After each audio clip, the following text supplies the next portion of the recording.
Happy Wednesday, you guys. I hope that Wednesday is treating you well. I hope that this first full week, is treating you well. The first full week of 2021, WON, because I've just decided that, we don't have any choice but to win this year, despite whatever is happening around us. And 2020 showed me that that is definitely something that's possible. But I wanted to get into today's power talk, um, and it's called Find Your Tribe and Love Them Hard. And so when I first started the Power Network, I'll even take it back before then.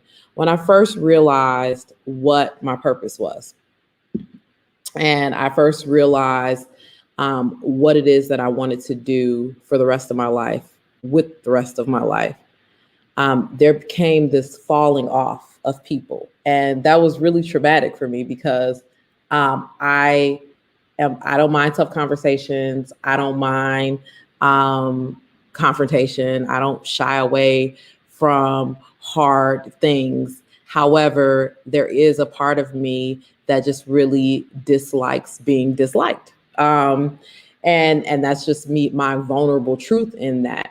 And I don't go into any relationship maliciously, and it drives me nuts, especially as women, when we can't come together and have an honest conversation about what happened. And typically, because I do have such a direct approach, what I've learned and what I'm continuing to learn, I can't say that I've perfected this, is that I'm ready to talk about it right away. Like, let's get it on and popping. And some people shy away from that. They're just not ready. And so then by the time they're ready to talk about it, I'm over it. And so y'all pray for me because I'm working on that. But back to, when I first really realized what it was that I wanted to do with my life, and that I wanted to own a company and I wanted to leave a legacy. And I mean, even in my corporate life, once I decided to become a road warrior and spend time commuting, I realized very early on that I had chosen a life that was very different from what a lot of other women's lives look like, a lot of other wives' lives look like, a lot of other mothers' lives look like, period. So and I had stepped into a man's world in a lot of ways. I typically have held positions that historically have been done by men. I've been groomed by men in the corporate space. I have a very strong relationship with my father. I'm the oldest child with 4 brothers. My uncles, my grandfathers, I have all these strong men that have played such a phenomenal role in my life. My executive coach is a man. And so there's comfort and safety in that space for me because they allow me to be my alpha self, and don't look at it as being intimidated, or don't look at it as being someplace that, her energy is so big. She's so direct. It's so blunt. It's so this, I'm sure as a woman, if you're a woman out there that can relate to getting to your annual review, and, if you could just soften some of your edges, sometimes your approach is, and it's like, but a man can approach things in the same way and it not be viewed. And a lot of that has to do with the patriarchal society we live in and the norms that we live in. And, all we can do is to continue to work towards change. But I said a prayer because I knew I wasn't alone. That's the first thing I want to say. Whatever it is, your issue may not be my issue. What I'm saying today may not resonate with you, but just know whatever it is that you feel like you're internally struggling with, whatever it is that the quiet voice on the inside of you is saying, I'm gonna tell you why I look back. So we had our cleaners here, and a vase that someone got me, a good friend, that was quite expensive. I didn't see it in a normal space, but it's right there. Y'all know I got it. I'm shy. Okay, back to the message. So anyway, I was like, whoa. Did somebody break my vase? So yeah. Okay. So that's the other thing too. You got to find time to laugh. You got to find time to laugh at yourself, laugh at the situation. You can't be serious all the time. So much of life requires us to be serious that if there's an opportunity to just be your authentic self and just to let your hair down and to just embrace some joy, some play, some quiet, some silence, do it. So anyway, back to my story. So whatever it is that you may be contending with, there are a tribe of people out there contending with the same thing. None of us, there's nothing that the Bible says there's no test nor temptation that any of us have experienced that our other brothers and sisters in Christ have experienced. Like, I'll give it to you that way. And so there's just nothing new under the sun. There's nothing that you're experiencing or going through that someone else has not experienced. You're not alone in this world. You are not going through this struggle. It's just a matter of connecting. Now, you don't want to connect with misery, love company. So this is not encouragement to find somebody unhappy and broken. We both broken, so let's be broken together. No, this is about identifying, hopefully, some people who have been where you are and have healed their way through it, worked their way through it, or that just get you.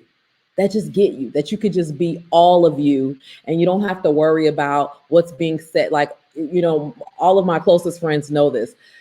I have to be on so much of the time because of what I do for a living, because of it's just what I do for a living. And so if I am with my inner circle, if I'm with my holiest of holy friends, I don't want to have to worry about what I said, how I said it getting the conversation, leaving the table. I'm with my girls. And so if I'm with my girls, that's a very tiny, small circle, then that's it. That's all. And if something gets back to me and I was with my holiest, then you immediately lose access from being in that part of the circle. And then we don't necessarily get kicked out of the circle, but you lose access to that part of the circle. Because everybody doesn't deserve to have access to every facet of you. And so it doesn't mean that you're inauthentic with some people, but they just don't need to know everything that's happening in your house. They don't need to know every little thing that happens with your children. They don't need to know every feeling that you have. I was reading a Brene Brown book this week. Hey, Ziggy. So I was rereading a Brene Brown book this week, The Art of Imperfectionist, the 10-year anniversary edition. And she talks about, be careful about who you share your story with, because are they ready? Can they handle it? Can they handle the weight of it? Can they be trusted with it? And so it's so important. So just know, like, you're not alone. So what happened is I started feeling really alone when I launched out into the PowHER Network. And it's funny, I'm sure people thinking like, how you felt alone, girl? Every time it was 500 women in the room, 300 women in the room, half many women in the room. And all of these people in your inbox and on your phone and this and that. And here's the thing about loneliness. It is a feeling. It is a feeling that you can't obsess over. You can be lonely in the house with a spouse. You could be lonely in the house with your children. You can feel lonely in a room full of thousands of people. That is a feeling that comes over you that you have to decide. For me, and I read a lot of Buddhist teachings, although I'm a Christian. And so it's one of those things that you have to lean into, allow the feeling to come, and then allow it to pass, because it's a feeling. And feelings oftentimes are not facts. And so let the feeling come, do what it got to do, and then keep it moving. And remind yourself that you're not lonely, that you do have all of these people that love you, even if it's just one person. Next thing is I realized that I had evolved, that I had leveled up, that I had become someone even stronger, even more ambitious, even more focused. And I don't have time for all these happy hours, and I don't have time for, all late night kicking it. And I don't have time for a million girls trips. And I don't have time to show up at every little thing. I'll send you some flowers. I'll call, I'll deliver a meal. But I don't always have time. I shouldn't say I don't always have time. None of us really have time. We make time. And so, or I'll just miss stuff. That's part of my workaholic tendencies. It's not on purpose. It's something I'm working on. I'll just miss stuff. Just depending on what's on my schedule, I'll just miss stuff. I mean, on top of that, I got 4 kids and I'm trying to balance that. And so I'll just miss stuff. But it's like, when you get to a certain space, it's like people forget about your humanity. And I'll never forget this. Shout out to Pastor Melva Henderson. I remember the first time we ever had a meal together. Gosh, oh my God, I don't know how many years ago this was. She said, I never want you to forget. I mean, and this is when we first met, and it's the first time I took her to Watt's Tea Room because I wanted to impress her, because I just was so enamored and taken with her, because I had never met anyone like her who was so filled with faith and beautiful and this and that, and I was like, in full admiration. And I still am. I love her to death. But she said to me, promise me you'll never forget my humanity. Because at the time, we belonged to their church, and she was one of my leaders. And I was just like, okay. And now all these years later, I get it. When she said it, I looked at her like, but the thing is that in those moments of admiration, in those moments of holding someone on a pedestal that they didn't even ask for, in those moments of looking to them as being this superpower, you can't forget that they are human. I take even Pastor Skip. He preached a message one time and said, y'all love me, but y'all don't care about me very much. He said, because you don't care if my house burned down. You don't care if my kid's sick, because if somebody in your family die or you sick, like, you call it and you expect me to drop everything and deal with you. And so that is true amongst all leaders. And so it is, they say heavy is the head that wears the crown. That is true. And most of the time, those critiquing you the most are sitting in the bleachers. They not even in the game. They not even in the game. It's like the people watching the game saying, oh, LeBron should have did this. Oh, last night the Bulls should have did that. Oh, the Bears should have did this. The Packers should have did that. It's like, yo, have you ever even picked up a ball? Like, could you even compete at that level? And so, sometimes when I hear that, it's like, I get it. For some, it's just the fun of the game. But for others, like, they be straight mad and coaching from the sidelines. Like, dude, you're not even on the sidelines. You in the bleachers. You are in the bleachers. You could not even compete. You wouldn't even make it, like, you couldn't even make it at a park. So, like, what are we doing here? Don't worry, I'm going somewhere with this. So, and so, people started falling off, and it was very hurtful to me. And, one of the things, and Ziggy, if you're still listening as a therapist, I'm sure you'll appreciate this, is I had to be honest with myself about the people pleasing part of myself. And that comes with, I've got a new book that's going to be coming out about the year of imperfection, and breaking up with some of my perfectionist habits that I have, and it's not about that I don't still plan to do things in excellence and don't still to plan to be my best and do my best in all things. But you can get so focused on perfection because of fear of failing, because of fear of not belonging, because of fear of being judged. And you don't even realize it. I say at one point in the book that you can, I'm not a person that even moves in fear. So you can be completely fearless over here, but frozen in fear over there and not even realize it, because fear has so many synonyms. And so it shows up in so many different ways: anxiety, stress, complaining, you would pick overeating, like all of those things can be rooted in fear. And the thing is that Pema Chodron, which is one of my favorite Buddhist teachers, says, fear is the body's reaction to moving closer towards your truth. And if you want to take that in layman's terms, it's about getting comfortable with being uncomfortable. Because being uncomfortable means you're scared about what's to come. And then we all walk around like everything great happens outside of our comfort zone. Well, that means that you felt the fear and you did it anyway. And so move in that and live in that space and learn to be comfortable with being uncomfortable, especially as you plan to launch out into the deep, as you plan to put your art, your work, your business out into the earth, as you plan to support and service others. And so one of the things that had to go is the people-pleasing aspect of Sean. Now, that don't mean I'm out here just being rogue, a gangster, just cutting people. Because I don't ever want to intentionally hurt anyone. However, I'm okay with us not being okay. Like, I'm fine with it. Like, it's okay. It's cool. Like, I'm not for everyone, and I'm okay with that. And the reason that I'm okay with that is because I know I'm walking in my authentic truth and my authentic self. And I know that I'm a good person. And I know that if I get it wrong, then I'm the person that's willing to call you and say, I'm sorry, I got that wrong.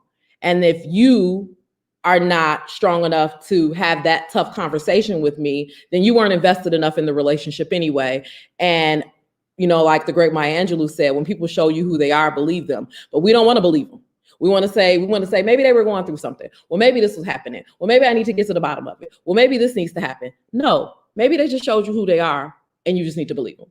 And you need to, sometimes we be thanking God for divine connection. And sometimes we need to thank him for, not sometimes, all the time, for divine intervention. Like that he stopped it, you know, that he didn't give you the relationship you thought you wanted. And I'm not just talking about romantic relationships. I'm talking about even with sister friend relationships. And I'm talking about just friendships, period. So, hey, Soné, hey, Nicole, hey, Keisha, hey, Lakita, hey, everybody.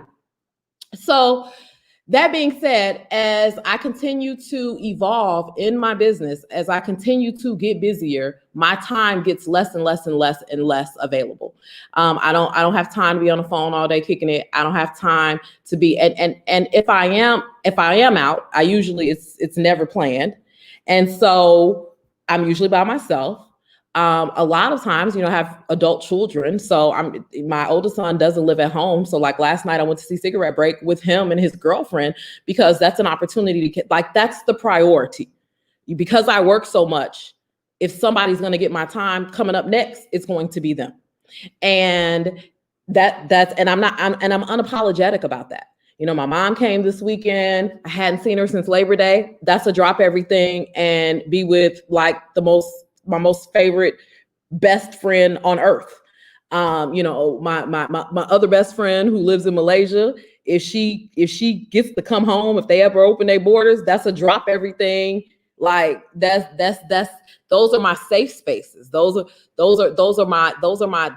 my recharge. And so that is, you know, don't lose those faithful few, but make sure that you understand who they are and understand that you only need a few.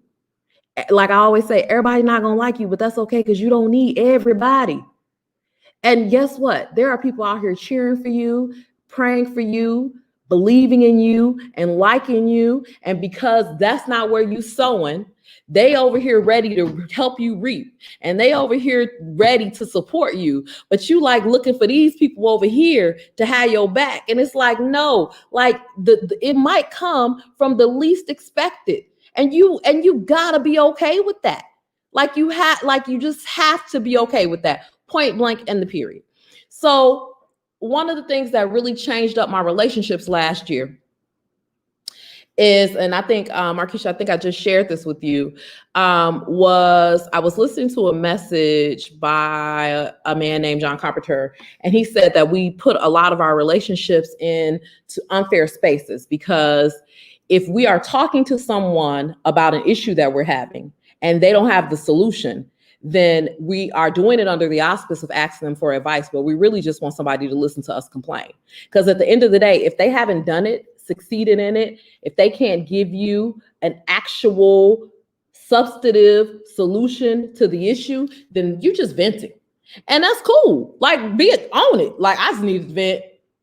But when I need solutions and I need answers, I know who my answer people are. And that's who I call. And so even within my marriage, I was being unfair. You know, I'm building this business and I'm doing these things that my husband had never done. And I'm frustrated when I'm trying to share with him what's happening in the business and asking him for advice about what should be done. But all he can do is think about what he would do had he ever been in that position. Doesn't make him bad. He's got a corporate job. It is what it is. But he's not trying to do what I'm trying to do. He's not in the service of people in the way that I'm in the service of people. And so I was putting unnecessary pressure on the marriage by expecting him to have the answer. Nobody can take you someplace they haven't been. And too many of us are being mentored by failures. We are asking people, we are paying people, we are paying for coaches, we are sitting with people and that life coaches and like they ain't even got their life together. We paying people for real estate advice that don't own no real estate. We paying people we paying people to do all kind of things. Believe it at that before I hurt some feelings or something, trying to be the bad guy. But just, but then you have to be mindful of that. So how did I get to this place of find your tribe and love them hard? So I meditate and I pray a lot. I pray because Lord knows I need prayer. And prayer is me talking to God and talking to him about what he needs. But I spend time in meditation to quiet my mind and to be mindful of where my feet are planted, to calm my spirit and to listen. So many of us are so busy talking and so busy asking and so busy crying and so busy complaining. And I will tell you, as someone who has dealt with anxiety, as someone who has dealt with depression, that it is not a game. And it can come upon you and you don't even know it's there. And especially like the first time it hit you. And when you have a panic attack, woo, child, you be like, is this a heart attack? Is this like, is it in the jet? Like, what is happening to me, right? My chest is tight, my breathing is off, my left arm feels like, is it a stroke? And it's like, no, you are panicking because you are afraid of the truth that is happening in this moment right now. And really with anxiety, and you're afraid usually of a future state of something that has not even happened and may never happen. Majority of the things we worry about don't even happen. And so I started panicking about, I'm not gonna have no friends. I'm not gonna and I'm not gonna have no family because they don't get it either. Like I was the person who always showed up. And I was the person who was always there. And in order to build a business, it took a lot of sacrifice. First, I was broke, like broke, like eating ramen noodles, looking at the kids like we can drive to, we can walk to the park. Like it takes a lot of sacrifice to really build your dreams. And so I kind of fell off from this very lucrative corporate career and always showing up to choosing. I remember my dad saying to me, like, what is going on? Like, what happened to the days when you were making this, and that, and you were doing this, and that, and you could show up and blah, blah, blah, blah, blah, blah, blah. And I was like, Dad, I've bet on myself. And I said, I can continue to make a lot of money helping other people get rich, or I can step out on faith and I can make my own self wealthy. And so this is my faith leap. And so I think it was the end of last year that I sent him a link of me on the news doing a press conference for something. And he sent it to one of his coworkers, and one of his coworkers said, I just Googled your daughter. Like, she is big time. And so my dad called me because his coworker said that to him, he Googled me because my dad lives in Virginia. So just to give you some color behind that. So he don't know what's happening in Wisconsin. And so he was like, yo, I Googled you, like you killing it. And I was like, well, thanks. And, and my mom definitely was afraid when I first started, but she's been right here with me, rocking on the journey. She's closer only being in Chicago. I remember I didn't even tell her till after I quit because I knew she would try to talk me out of it. And that's a generational thing. And now she's like, you inspire me. I'm so proud of you, what you've done, what you've built, and now I've outpaced my earnings in my corporate life. And that's because I stayed the course and I bet on me. And it wasn't easy. And I ain't gonna tell you it is. And it took a lot of sacrifice, and it still takes a lot of sacrifice. But at the end of the day, like if I'm gonna bet on anybody else, in the words of Beyonce, I'm gonna bet on me. So how do I get to this place of find your tribe and love them hard?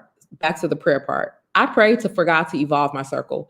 I pray for him to surround me with women who get me, who live a similar life, and it doesn't mean they're entrepreneurs. A lot of them are executives. My best friend, she's the highest ranking, probably Black female executive in IT. She's the highest ranking woman, period, at Dell Computers. And so she has 150 employees across 4 continents. She get me. And so you have to be, so when you're looking around at your circle and you thinking like, oh, it's me, I'm not doing this enough, I'm not doing that. No, it could be them. It really could be them. You really could have just outgrown the space, and you're trying to fit into a space that no longer serves you. And that's okay. Like that, it's okay to evolve and move. It doesn't mean you don't love them. It doesn't mean they're bad people. But the thing is like, when I sit around with like-minded women, it's like that meme that says sit with winners, the conversation is different.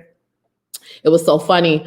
I had a virtual happy hour I think it was in the summer with some of my friends that I'm thinking about in particular.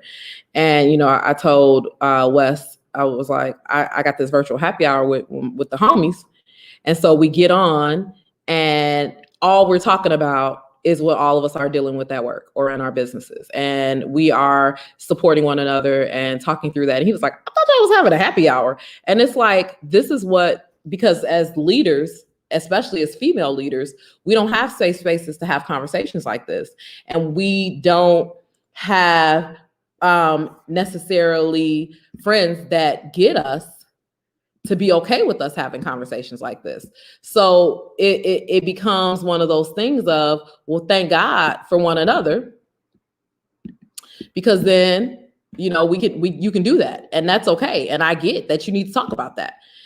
And so I pray for my circle to be evolved, and it has. It has. And, you know, yesterday I was almost in tears, and I get choked up just thinking about it.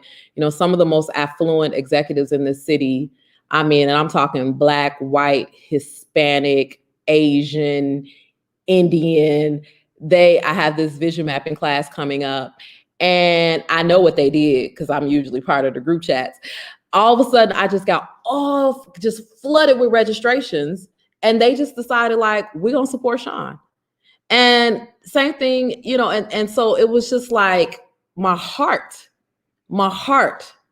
because I love these women and I love them hard, and they know, like, I'm gonna show up for them, and they show up for me, and I can show up as all of me: direct, astute, funny, whatever, you know, Black, with a weave, without a weave, however. And they respect and love Sean, and I respect and love them.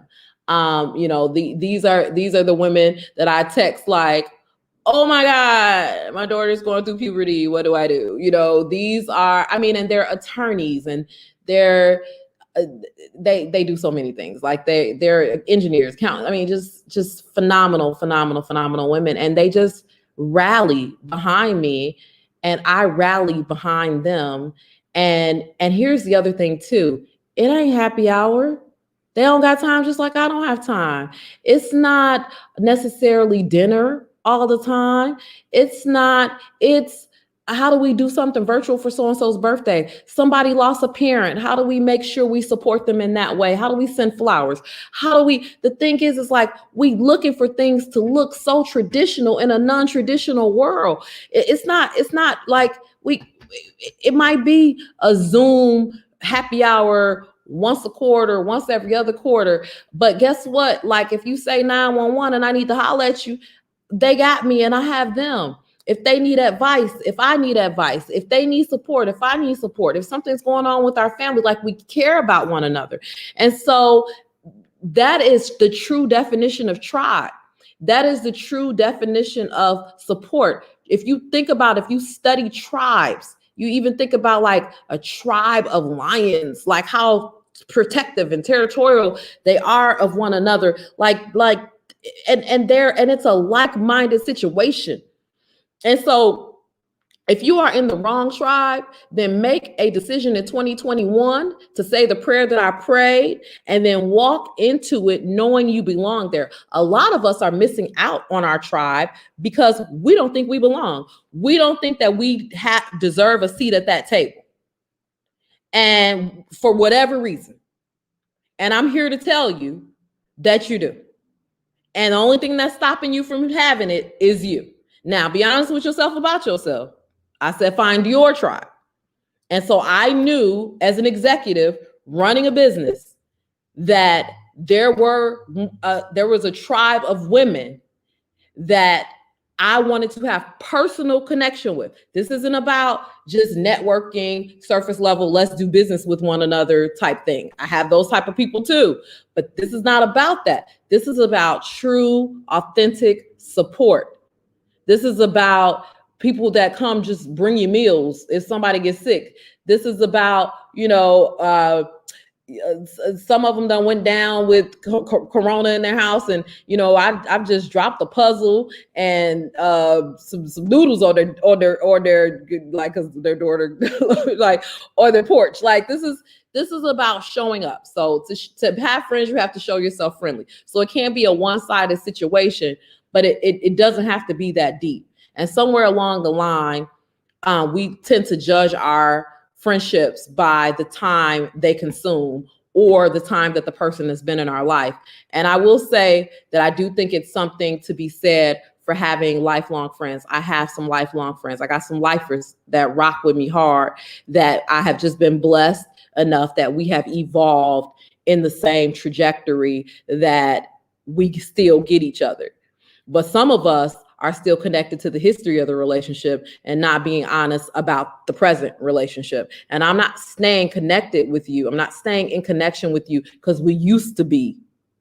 No, no, not doing that. And so, and that's like, I'm just not doing that, because how are you feeding my future? How am I feeding your future? What do we even have to talk about? Like, once we get all the pleasantries out the way, like what do we really have to talk about? And so it's not to say, again, it's not to say I don't love you. It's not to say we don't see each other, every once in a while, or, if it's the case of family, see each other often. But it's like, but I also have to have this tribe over here that feeds my spirit and that helps me fly and that gives me wings and that chokes me up with their unyielding support and love. And I know how busy they are. And guess what? And they didn't just call me and say, hey girl, so I want to come to your class. Like, they all just went online and registered. And that is like, show up for your friends in every way, shape, or the form. Support your friends' businesses, support their dreams, support them in every way possible. And if you feel unsupported and you feel alone and you feel pushed out and you feel like you have outgrown the circle of people that you are currently spending time with, you probably have. And so I would say the first thing is be okay with being alone for a minute. Like, that might be time for you to listen to some books, read some books, journal, plan for a business, spend time with your kids. Like, be okay with being okay. See a therapist. Look, Dr. Kia just popped in at the perfect time. Those are great ways to fill your time when you're feeling lonely, because sometimes we can get so far down the rabbit hole of it that we need professional help to pull us out of it. You need Jesus and therapy. It's okay to have both. And so, like, do what you got to do. And it's okay to admit that you're not okay. But what we hope is that you don't stay there. And so, that being said, like, I have so many childhood friends and people that, that I was staying connected with, and I was struggling, stumbling, mumbling, hurting through these friendships, trying to hold on to the history. Well, we used to be this and we used to be that and we used to be this, and I can't imagine life without them. Yet they were hurting me, and it was toxic, and it wasn't cool, and we weren't the same people anymore. And I had to be okay with goodbye. We have to be okay with goodbye. We have to. We have to learn to be okay with goodbye. Same way, if I was teaching this about business, you would have to be okay with firing a client, knowing who's not your client, knowing what business is yours and is not yours. The same thing is true in our relationships, that you have to be okay, and you have to trust God, and you have to trust the universe to surround you with the right people. And a lot of times we keep the wrong company as a coping mechanism. And so we know they're not good for us. We know they gossip. We know they messy. We know they have nothing to add to our life. Yet I'm using happy hour as a coping mechanism, or I'm using shopping as a coping mechanism, or I'm using being out all the time as a coping mechanism. And so, because you're willing to partner with me in that, because again, misery loves company. So, is that, that Bishop Jakes, Comrades, Confidants, and what's the third one? Comrades, Confidants, and I can't think of it right now. But anyway, so a lot of times, and I've been there. So I'm talking from experience. Like, be careful who you connect with when you're in your broken places, because especially if they meet you during that time, they will think that's who you are. And the thing is that's just a temporary space you're in. That's not your permanent space. So then when you go back to being your real self, because you're not broken no more and you done did the work and you healed, they looking at you like, you changed. No, I didn't change. I just went back to being me. My bad. I should have warned you who I really was and what I really was about. And really, we don't even mix based on who I really am. Like whole me and broken me are two different people. And so, but that is about being authentic with yourself and being authentic with the space that you're in and not being delusional, and being honest. Like, I know when I'm coping. I know when I'm unhappy, and I know when I am doing something to distract and to cope and to get through, versus when I am moving at my full, healthy, whole self. I stop and I'm honest with self. And the reason I know that is because I meditate and I spend quiet time with self. And I say, hey, self, what's going on with you? Like, cause you tripping. You shopping. That's one of my coping. You shop, like, if one more box show up at this house and you don't even know what it is, you tripping. If you out one more night, you tripping.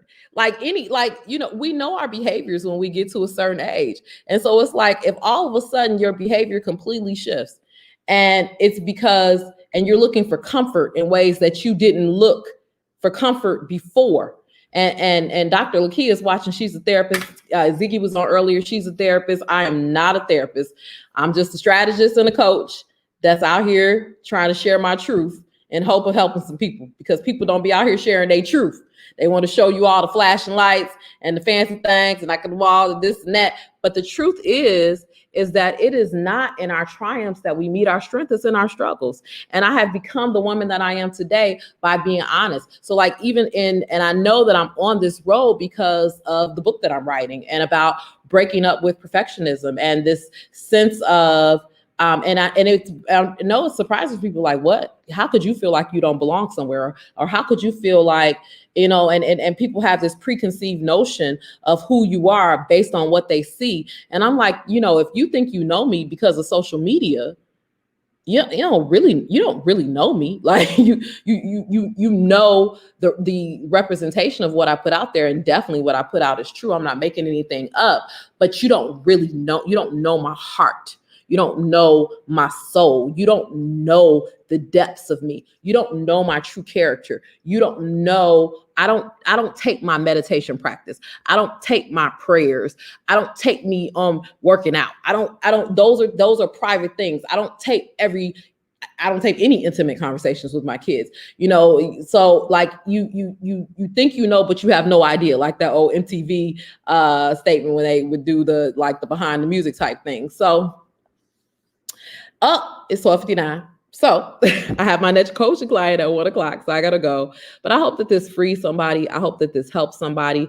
I hope that this frees you from a relationship that you're holding on to because of history that doesn't serve where you're going, and that is toxic, and it's time to let go. I hope that this makes you feel good about goodbye. To quote my great friend Unica J, if it's not a hell yes, it's a no. So I hope that it gives you the freedom to understand that no is a complete sentence, that when people judge you and say, people always, these are their favorite things to say about me. You just do the most. Your energy is so big. It takes up a whole room. You're so assertive. You're so direct. And it's like, if I'm too much, maybe you're not enough. And I'm not saying you're not enough, but perhaps you feel like you're not enough because me being in the room literally sucks the energy up for you when I ain't really even said nothing. I'm not the type of person that's gonna be out there like I did this and I did that. And I'm chilling, especially if I'm in my personal space. I'm super duper chilling. I'm fun. I'm kicking it. Like I am chilling. I am not the one to stunt. I'm usually in a hoodie and some Timberlands, and I am chilling. And so if you feel that way about me, meeting me in that space, and you have to be honest, if you are somebody who feels this way about other people, what is it about them that bubbles up the insecurities on the inside of you. Okay, you guys, I really got to go coach my client. We still got power hours for $99. So if you want to continue this conversation privately, we can do that. All you got to do is cash out power. And I love you guys and I appreciate you. Thank you, Ziggy. You know what? And I'm not going to turn it down. I'm not going to dim my light because it's shining in your eyes. Like, get some sunglasses, because you know what? The way I feel about it is you ain't seen nothing yet. This is just the beginning. And so it's only going to get bigger, brighter, and bolder. All right, you guys. Peace, love, power. I'm out.